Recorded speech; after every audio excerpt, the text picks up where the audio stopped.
Bomba! Trump avalia colocar de novo Moraes na Magnitsky. Saiu hoje no portal Metrópolis, dia 12 de março, quinta-feira, que o governo americano e o Trump avaliam colocar novamente o ministro Moraes debaixo da Magnitsky.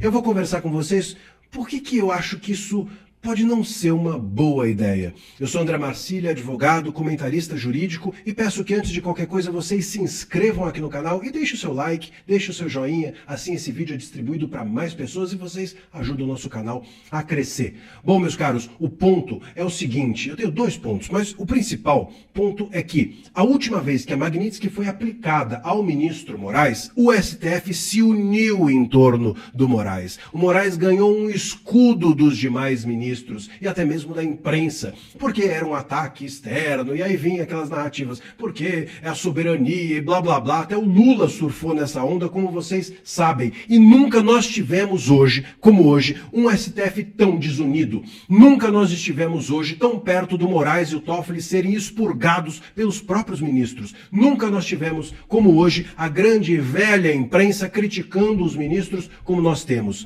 Então, a Magnitsky sendo aplicada ao Moraes, se acontecer o que aconteceu na primeira vez que ela foi aplicada, talvez isso una o que está hoje desunido. Talvez costure um STF que está hoje totalmente fissurado. E muito próximo, por conta dessas fissuras, por conta dessa desunião, como eu mencionei, dos ministros serem expurgados, dos ministros serem afastados, de nós termos, pela primeira vez na história, um impeachment, de nós termos, eventualmente, ministros até julgados pelos seus próprios pares, se esses escândalos todos, que só se avolumam, que só aumentam, continuarem a aparecer na imprensa, continuarem desgastando o STF. Então, é complicado, porque talvez a Magnitsky possa fazer o tribunal se unir de novo e a imprensa dar ao STF algum refresco, algum sossego. Além disso, a minha outra questão é que o STF, na última vez que a Magnitsky foi aplicada, o STF, além dessa união, ele saiu com a sensação de que, diante dessa união e como resultado dessa união, eles derrotaram o Trump. Essa foi a sensação que houve dentro do STF. Então o Moraes, ele está com uma memória de que é só dobrar a aposta, é só cometer mais censura, é só enfrentar o Trump, é só sair para cima de todo mundo batendo, que ele, dobrando a aposta, faz o Trump ceder. Isso pode recrudescer, pode fazer com que a censura ainda aumente mais dentro do país, como uma reação do Moraes, demonstrando que não vai ceder, que vai dobrar a aposta e buscando com isso algum tipo de apoio, até mesmo, como eu mencionei, da velha imprensa. O Trump não manteve o Moraes sancionado, meus caros, vamos aqui nos recordar, por mais de 6 meses. Não deu nem tempo dos efeitos da Magnitsky serem sentidos pelo Moraes. Ele está se sentindo surfando numa boa, numa onda, em razão da Magnitsky. Ele não tem uma memória ruim da Magnitsky. Talvez ele acredite que isso vai acontecer também se houver uma nova aplicação. Então, eu acho que a gente tem elementos hoje suficientes para, mesmo sem a Magnitsky, ir para cima do STF, tirar de lá o que há de errado, tirar de lá os ministros que estão cometendo os abusos, excessos e até os ilícitos que nós estamos vendo diante de todos nós, sem necessariamente haver a aplicação da Magnitsky, apenas havendo a aplicação da lei brasileira e a vontade de ministros que estão lá, como André Mendonça, seguindo adiante com as investigações, apenas havendo a vontade da Polícia Federal de expor a todos nós os abusos e absurdos desses ministros, apenas havendo a vontade, talvez até mesmo, de um Congresso que, impulsionado pela opinião pública, possa dar algum retorno a nós e, quem sabe, promover, seguir adiante com algum impeachment. Então, creio que isso seja suficiente e que a Magnitsky pode até criar alguma união dentro de um STF hoje totalmente rompido e desunido. Meus amigos, se você gosta das minhas análises, se você gostou desse vídeo, eu quero te fazer um convite. Vá para a descrição do vídeo e encontre ali um link. Clique no link, você vai ser remetido para a Bússola. A Bússola é a minha comunidade. Clique, descubra o que é e venha fazer parte. Um abraço. O jogo mudou completamente, as peças se movimentaram no tabuleiro e o que estava acordado não está mais. Que eu vou te explicar. Lembra quando foi dada a Magnitsky em cima do Alexandre de Moraes e o governo brasileiro, Lula, negociou a retirada da Magnitsky oferecendo as terras raras no Brasil? Terras raras que possuem os materiais, os metais necessários para a fabricação de microchips e data centers, que hoje é um dos principais combates dos Estados Unidos contra a China. Bom, parece que deu certo, tanto é que o Donald Trump suspendeu, ele não anulou, ele suspendeu a Magnitsky contra o Alexandre de Moraes, certo? Daí, de repente, os Estados Unidos decidem considerar Comando Vermelho e PCC como grupos terroristas. O que o governo Lula faz? obviamente, sai em defesa dos seus amiguinhos, né, da sua base eleitoral, e fala que se for considerar o PCC como Comando Vermelho como grupos terroristas, vai atrapalhar o acordo das terras raras e ameaça bloquear ou impedir o acesso dos Estados Unidos às terras raras no Brasil. De repente, o Donald Trump manda um dos seus conselheiros para cá, o Darren, para poder fazer uma visita no Brasil, conversar com algumas pessoas e visitar Bolsonaro.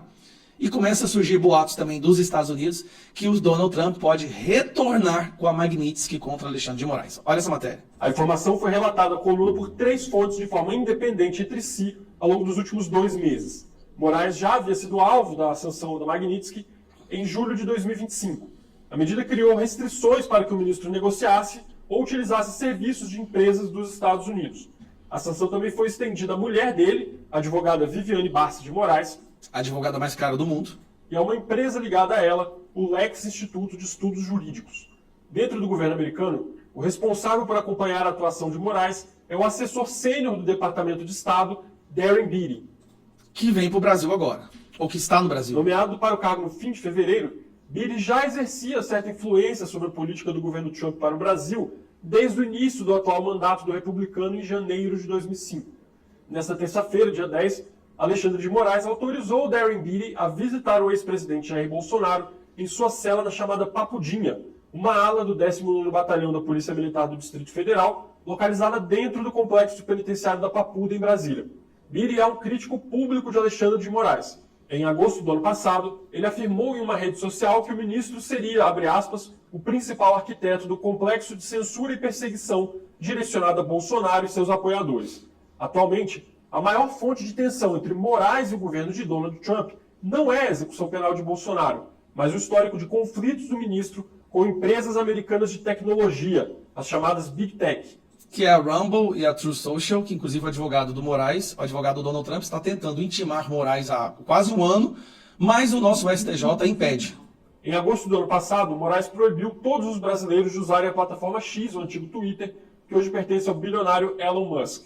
A proibição durou 39 dias e só foi suspensa após o pagamento de R$ 26.800.000 em multas, o bloqueio de perfis investigados e a nomeação por parte Olha o que virou o Brasil, gente, pelo amor de Deus. do X de representantes no Brasil. O Departamento de Estado dos Estados Unidos também acompanha com preocupação a influência das ideias defendidas por Moraes sobre a regulação das redes sociais. O ministro é autor de um livro intitulado Democracia e Redes Sociais, Desafio de Combater o Populismo Digital Extremista. Lançado em outubro de 2024, foi finalista do Prêmio Jabuti no ano passado. Na obra, Moraes defende que empresas de redes sociais devem ser regulamentadas e responsabilizadas de forma semelhante ao que acontece hoje com as empresas de comunicação tradicionais. Para o governo Trump, essa visão de Moraes pode representar uma ameaça aos valores centrais dos Estados Unidos, como a liberdade de expressão. Liberdade de expressão é uma coisa muito perigosa para a democracia. Bom, vamos voltando aqui um pouquinho, que eu quero mostrar para vocês isso aqui. Ó. Moraes pede que Itamaraty informe a agenda diplomática do assessor de Trump. Esse é o assessor de Trump, é o Darren, que ele havia dito, que está vindo aqui para o Brasil para fazer uma análise do que está acontecendo, né? Até para ver se vale a pena ou não, para recomendar por Donald Trump se reestabelece, né, a Magnitsky contra Moraes ou não. Aí o Alexandre de Moraes permitiu a visita, só que ele permitiu a visita no dia 18, no dia 18 de março. Sabendo que o cara não vai ficar aqui até o dia 18 de março. Aqui, onde é que eu vi? Da presídio sendo dia 16 e 17 de março, que são uma segunda e terça-feira. E ele não, aí ele vai e permite para fazer essa visita apenas no dia 18 pela manhã, e aí a defesa do Bolsonaro pediu para mudar a data, e aí estamos aguardando. O que acontece? O Glenn Greenwald soltou isso aqui, ó. Pegou o antigo post do Elon Musk e falando aqui, ó, avisos e previsões potencialmente proféticos de Elon Musk, certo? O Elon Musk vai e publica há 4 horas atrás. Olha isso aqui. Ainda não, quer dizer, o Moraes ser preso, ainda não, mas está a caminho. Por que arrumar briga comigo? Que bobagem. E se referindo àquela imagem que ele tinha publicado do Moraes preso, né? Que ele falou, um dia, Alexandre, essa imagem de você na prisão será real. Marque as minhas palavras. E assim está a situação agora. Então, há um movimento para restabelecer a Magnitsky no Alexandre de Moraes, assim como nele, na esposa, na Lex, nesse negócio todo. Principalmente depois desse momento em que ficou claro que algo muito suspeito está acontecendo entre o Grupo Moraes e o Banco Master, Vorcar, o contrato absurdo, a tentativa de explicar, usando pareceres que têm datas equivocadas, né, na Controladoria Geral da União, e vários outros dados, 70% de plágio e inteligência artificial. Tá ficando muito ruim a situação para ele. Então, tá ficando ruim internamente no Brasil. Parece que dos Estados Unidos foi percebido esse momento de fraqueza, então tá vindo de lá mais peso. Tudo leva a crer que nós estamos diante de uma possível, qual palavra eu poderia usar? Uma possível libertação do Brasil das garras de um juiz autoritário. É isso que eu tenho para falar. Um abraço.